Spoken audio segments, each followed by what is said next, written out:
Hello there, living things and non-living things.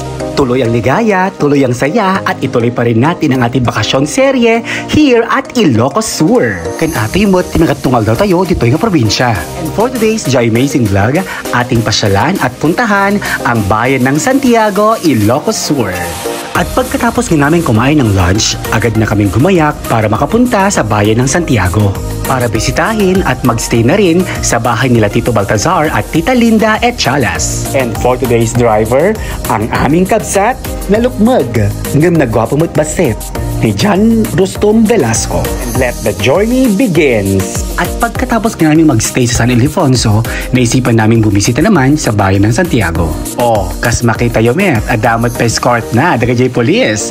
Kon na met. Pagkaraan ng ilang minuto, here we are at the Municipality of Santiago, the home of famous Abel Iloco. Mabuhay! Kon met. At dito ngayon nadaanan namin ang sikat na tourist attraction ng bayan ng Santiago, ang Mala Santorini Inspired Resort. Ito yung sikat na lugar na makikita sa Greece. Pre, meron din tayo niyan sa Pilipinas at dito lang yan makikita sa bayan ng Santiago. And finally, nandito na nga tayo sa bahay nila Uncle Bal at Tita Linda. It was pre-pandemic nung huli kami makabisita rito. Malaking gulat namin na makita namin ang kanilang bahay dahil ang laki ng pinagbago. O diba? Sana all! O, intayon, sumunod ka na apo.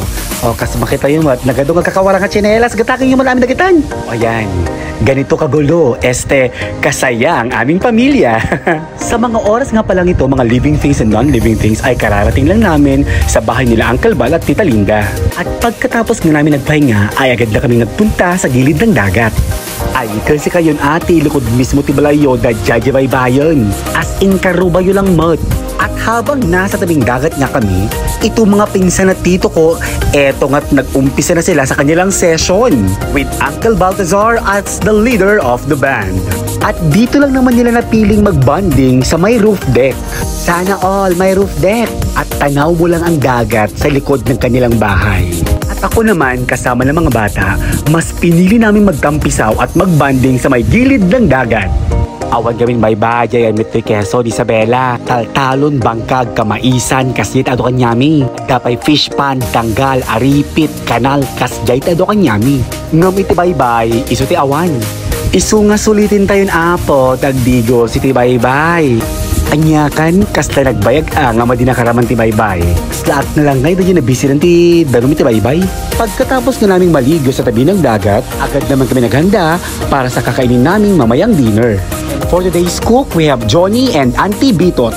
After mag-dinner, ready na ang mga living things para matulog. Upat mat, konak, ti kwarto na dito nga balay, ngam apay, si kami ngagkakasinsin, mas pinili me, tagakadwa, may isang kwarto. Nang kinuumagahan ngay, ang inyong living thing, dumiretso agad sa tabi ng dagat. Tapno, agpag na, o diba? Idikwan ang daytan na panak na nganan. At sa mga oras kang ito, yung iba tulog pa, pero karamihan tapos na rin kumain ng agahan at dumiretso na rin sila agad sa may tabing dagat para maligo. Wait, parang wala pa yata tayong quick tour dito sa loob ng bahay nila Tita Linda at Uncle Bal. Dahil dyan, tara, pagbibigyan ko kayo. And so, ladies and gentlemen, living things and non-living things, this is the living room. Ito po ang center island na may kasamang chandelier. At syempre, sunod natin ang kitchen. Ito po ang kabuuan dito sa my first floor. Ngayon naman, puntahan natin ang second floor. Dahil dyan, tara, samahan nyo akong akitin ang second floor.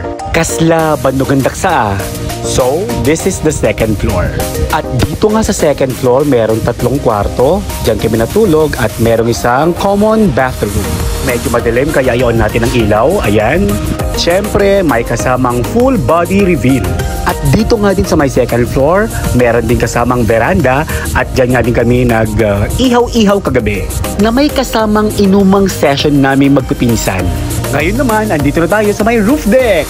At dito nga madalas tumambay sa Uncle Bal. O ayan, let's have a quick tour dito sa may roof deck. And super duper mega ultra super perfect siya for night out bonding. O ayan, tapos na, tara, pasok na, nagpudot nga, nagpudot. At pagkatapos ng quick tour, tara ulit sa dagat para maligo. At Dito ngay para akong naging bata ulit dahil nakapagbanding lang naman ako sa mga kamag-anak at mga pinsan kong ang edad 6 years old hanggang 22 years old. Yata, di ko sure. Basta parang ganon. Daitan, di kong kunako ning garaw dan. Daitan, ning sala-sala dan. Ikaw nang mag-TikTok. Inawis dakdamin nga nag-TikTok kami kay na o nya nga di napasubot ti taon. O sige, sala pa dita. O nya kan kung ko na met pagpasensya yun apo ano ka sa arami din dagit ka tao. Pasensya kayo na apo. At kung may crystal kayak photoshoot ang Boracay, abay meron din tayo yan. Kaya lang DIY. O anya makunam, di ba nagtangset?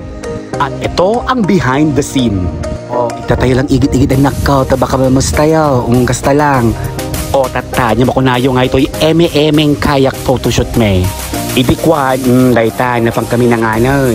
Sa mga oras ang ito'y napagdesisyonan nila napagdesisyonan nila Uncle Bal at Auntie Linda na dito na nga kami sa tabing dagat kumain ng pang lunch. O diba, tingkiyante? At nakanda na rin dyan ang gamot sa high blood. Salamat, Lozartan. And that concludes my Joy Amazing vlog here at Ilocos Sur. Muli, maraming salamat. See you again on my next vlog!